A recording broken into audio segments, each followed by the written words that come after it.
శ్రీమాత్రే నమ. ఈ వీడియోలో మనం జూన్ 16 నుంచి 30 మధ్యలో జరగబోయే పక్ష ఫలితాలు కన్యా రాశి వారి గురించి తెలుసుకుందాం. ఈ రాశి వారికి దశమ స్థానంలో 3 గ్రహాలు రావడం జరిగింది. ముఖ్యంగా దశమ స్థానంలో బుధాదిత్య యోగం అనే అద్భుత యోగం ఏర్పడింది. అలాగే బుధుడు స్వక్షేత్రగతుడు అవటం వల్ల మరి కన్యా రాశి వారికి వాళ్ళ యొక్క వ్యక్తిగత సామర్థ్యం పెరుగుతుంది. వాళ్ళ ప్రతిభకు తగిన గుర్తింపు రావడం జరుగుతుంది. అలాగే అదనపు ఆదాయం లభిస్తుంది. ప్రస్తుతం చేస్తున్న వృత్తితో పాటు అదనంగా వేరే పార్ట్ టైం చేయడం కానీ, వేరే మార్గాల ద్వారా ధనం సంపాదించే ప్రయత్నం కానీ జరిగే అవకాశం ఉన్నది. ఇందులో ముఖ్యంగా బుధుడు ఈ రాశి వారికి రాశ్యాధిపతి.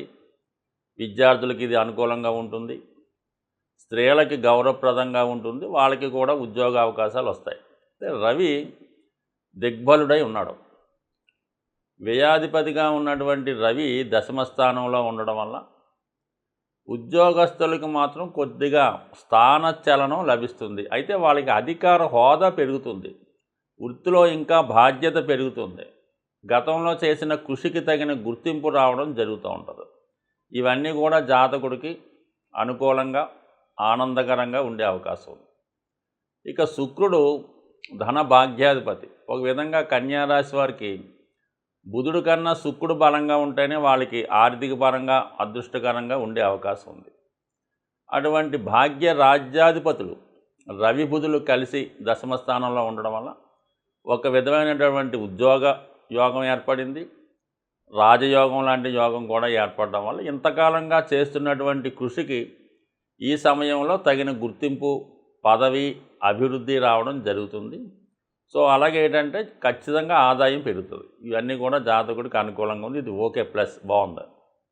అయితే వచ్చిన అవకాశాన్ని సద్వినియోగపరచుకోవడంలో ఈ కన్యా రాశి జాతకులు ప్రతిదానికి సందేహిస్తూ ఏదో విధంగా వచ్చిన అవకాశాన్ని పోగొట్టుకుంటూ ఉంటారు. ఇది ఇంకా మంచి అవకాశం వస్తుందేమో, మనకే ఎందుకు ఈ అవకాశం వచ్చింది అన్నటువంటి తర్జన భర్జనలో వచ్చిన అవకాశాన్ని వేరే వాళ్ళకి ఇస్తూ ఉంటారు. కొంతమందికి వాళ్ళ సామర్థ్యాన్ని మించి ఉన్నత పదవి వచ్చినా కూడా వాళ్ళు దాన్ని చేపట్టలేకపోతూ ఉంటారు. ఉన్న దాంట్లోనే సంతృప్తి పడుతూ వచ్చిన అభివృద్ధిని వదులుకోవడం జరుగుతూ ఉంటుంది. ఉదాహరణకి ఏ బ్యాంకులోనో మేనేజరో క్యాషియరో ఏదో చేస్తుంటే వాడికి మంచి మేనేజర్ పదవి వస్తుంది.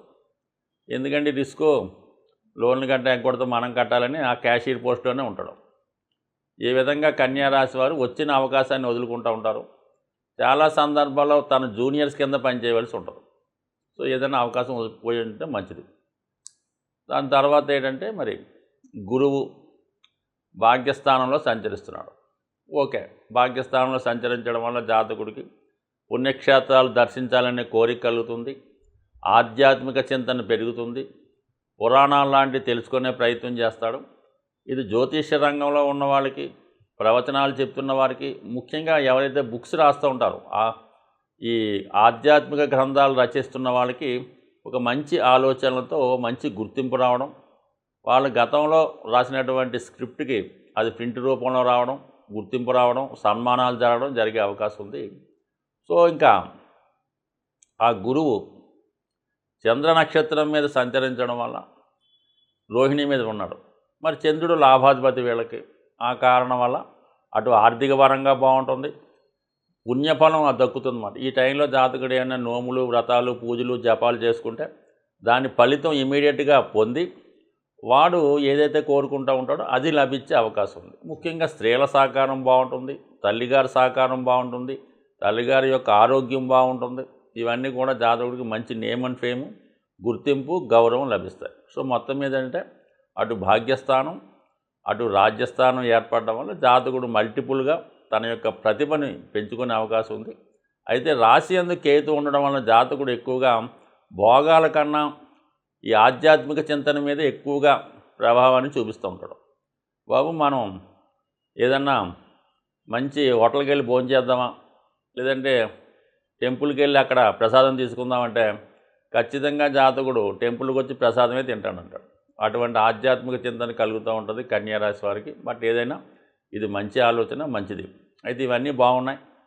కుజుడు అష్టమ స్థాన గతుడై ఉండడం వల్ల జాతకుడు కొద్దిగా జాగ్రత్తగా, ప్రమాదకర వృత్తుల్లో ఉన్నవాళ్ళు కానీ, అతివేగంగా వాహనాలు నడుపుతున్న వాళ్ళు కానీ ఏదో విధంగా ప్రమాదం జరిగే అవకాశం ఉంటుంది. కాబట్టి సాధ్యమైనంత వరకు దూకుడుగా వ్యవహరించకుండా జాగ్రత్తగా వ్యవహరించడం మంచిది. వాహనాలు నడిపేవాళ్ళు కంపల్సరిగా మరి ప్రభుత్వం గారు చెప్పినటువంటి సేఫ్టీ మెజర్స్ పాటించడం వల్ల మరి ప్రమాదాల నుంచి బయటపడే అవకాశం ఉంటుంది. కాబట్టి జాగ్రత్త వహించడం మంచిది. అయితే వైవాహిక జీవితంలో కూడా భార్యాభర్తల మధ్య ఖచ్చితంగా విభేదాలు, మనస్పర్ధలు రావడం జరుగుతూ ఉంటుంది. ఏదైనా ఈ సమయంలో కన్యారాశి వారే రాజీ పడుతూ ఉంటారు. భర్త అయితే భార్య యొక్క తప్పులు క్షమిస్తారు, భార్య అయితే భర్త యొక్క పొరపాట్లు క్షమించి సర్దుకుపోయే తత్వం ఉంటుంది. కాబట్టి సో ఏదైనా ఎవరైనా రెచ్చగొట్టకుండా సహనంతో వ్యవహరించండి. ఖచ్చితంగా ఒక కొద్ది రోజుల పాటు మరి వైవాహిక జీవితంలో ఎడబాట్లు, ఇబ్బందులు వచ్చే అవకాశం ఉంది. కాబట్టి సామరస్యంగా వ్యవహరించండి.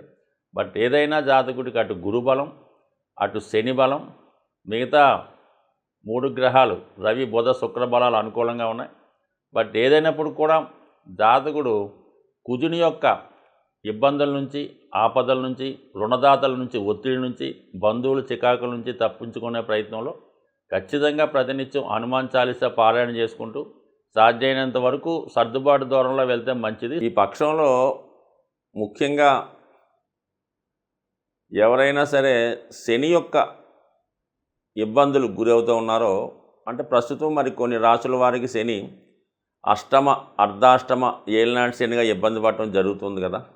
అంటే అందరికని కాదు, ఇంచుమించుగా 12 రాసుల వారికి కూడా ఏదో విధంగా శని దశారూపంలో కానీ, అంతర్దశ రూపంలో కానీ, గోచార రూపంలో ఇబ్బంది పడడం జరుగుతూ ఉంటుంది. అంటే ఎక్కువగా ఎవరికి ఇబ్బంది పడుతున్నాడు అన్నది వాళ్ళకి ఆటోమేటిక్గా వాళ్ళకి అర్థమవుతూ ఉంటుంది. అంటే వాళ్ళు చేసే పనుల్లో ఆలస్యంగా పనులు జరగడం, చేయదాకా వచ్చిన అవకాశాలు చేజారిపోవడం. ఎవరైతే రుణ బాధల్లో ఉన్నారో అది ఖచ్చితంగా వాళ్ళ మీద శని ప్రభావం ఉన్నట్టే. శని ప్రభావం లేనివాడు ఖచ్చితంగా ఒకరి దగ్గర అప్పు చేయడం అనేది జరగదు. ఇదే జస్ట్ సింపుల్ ఎగ్జాంపుల్ చూసుకోవచ్చు. మీరు రుణగ్రస్తులై ఉన్నారంటే ఖచ్చితంగా మీ మీద శని యొక్క ప్రభావం ఉన్నది. ఆ రుణం తీసుకున్న విషయంలో కానీ, మీరు ధనం ఖర్చు పెట్టే విషయంలో కానీ ఏదో ఒక ఇబ్బంది ఉంటుంది. అంటే ఇబ్బంది అని కాదు, అది ఒక మైనస్, ఒక వ్యసనం అనుకోవచ్చు, ఒక బలహీనత అనుకోవచ్చు, లేదంటే ఇంకొక విధంగా యాక్టివిటీ అనొచ్చు. అంటే అది వాస్తవంగా మీరు ఈ స్థితికి రావడానికి ఒకసారి ఆలోచిస్తే అందులో ఏదో ఒక మిస్టేకు మీ జాతకంలో ఉంటుంది. అది స్త్రీ బలహీనత, జోదమా, వ్యసనమా, తాగుడు, ఏదో ఒకటి ఉంటుంది. చాలామంది బాధపడవచ్చు. కానీ ఆ కారణం వల్లే జాతకుడు రుణగ్రస్తుడు అవ్వడం జరుగుతూ ఉంటుంది. అది ఇండికేషన్ అన్నమాట. దాన్ని మనం బయటపడితే ఆటోమేటిక్గా మీకు శని ప్రభావం తగ్గినట్టుగానే భావించాలి.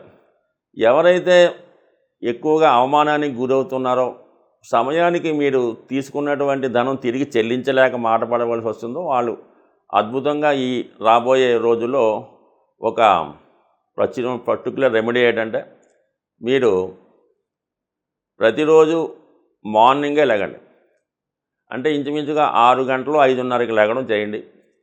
ఇంచుమించుగా వాకింగ్ అలవాటు ఉన్న వాళ్ళకి పర్లేదు, వాకింగ్ లేని వాళ్ళు మాత్రం ఖచ్చితంగా వాకింగ్ చేయడం నేర్చుకోవడం మొదలెట్టండి.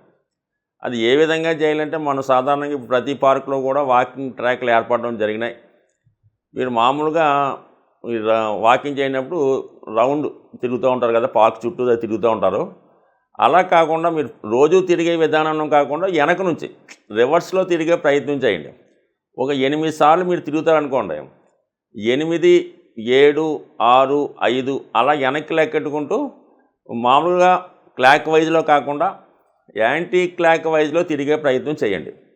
అలాగే 8 సార్లు చేయండి. తర్వాత మిగతా కార్యక్రమాలు ఎక్సర్సైజ్ కానీ, వాకింగ్ కానీ మీ ఇష్టం. అది మాత్రం ప్రతిరోజు చేసే ప్రయత్నం చేయండి. కనీసం ఒక 40 రోజులు ఈ విధంగా అంకెలు వెనక్కి లెక్క పెట్టుకుంటూ రివర్స్ మార్గంలో వాకింగ్ చేయడం వల్ల రాను మీ యొక్క ఆలోచన విధానం, మీ అప్పులు కూడా తీరే ప్రయత్నం జరుగుతుంది. దాంతో ఏంటంటే ఈ 40 రోజుల్లో కూడా మీరు ఏ విధంగా కూడా ఎటువంటి వ్యసనానికి, బలహీనతకి వెళ్ళకూడదు. అది పేకాడడం కానీ, ఇంక వేరే వ్యసనం కానీ, డ్రింక్ చేయడం కానీ, సాధ్యమైనంత వరకు సాత్విక ఆహారం తింటూ, అలాగే మరి మధ్యాహ్నం పూట కానీ సాయంకాలం పూట నిద్రపోయే అలవాటు ఉంటుంది, మధ్యాహ్నం పడుకోవడం అలవాటు ఉంటుంది. దాన్ని కూడా సాధ్యమైనంత వరకు మధ్యాహ్నం అది పడుకోకుండా ఉదయం 6 లోపు లేగడం, సాయంకాలం 7 తర్వాత 8 తర్వాత నిద్రపోవడం, సాధ్యమైనందుకు సాత్వికమైన ఆహారం తీసుకోవడం, మానేయగలిగితే మరి వెజిటేరియన్ మీల్ తీసుకుంటే ఖచ్చితంగా ఈ 40 రోజులు ఈ విధంగా చేసి చూడండి. ఈ 40 రోజుల్లోనే మీ యొక్క రుణ సమస్యలకి, ఆర్థిక సమస్యలకి ఖచ్చితమైన పరిహారం దొరికే అవకాశం ఉంటుంది. స్వస్తి.